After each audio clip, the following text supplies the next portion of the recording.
Hello guys, good morning guys. Since wala akong walking or jogging this morning because I sent my children to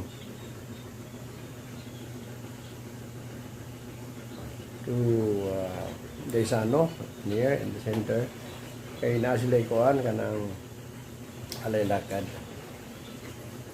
Ayun, nung palit na lang ko og kuan guys. Niyapit ako merkado. Nagpalit ko og para sa buon since today is Sunday, it's a family day.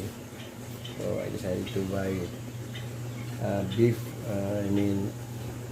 karning baka or maglata og baka guys, maglatan guys. Palitan ko kuan good 1 kilo. Ayun. Mga pa ni. Ako pa mangilat-anan guys. So after ani, I will show you the kanang luto na. But for now, I'm on the process nga para mahumok pa siya.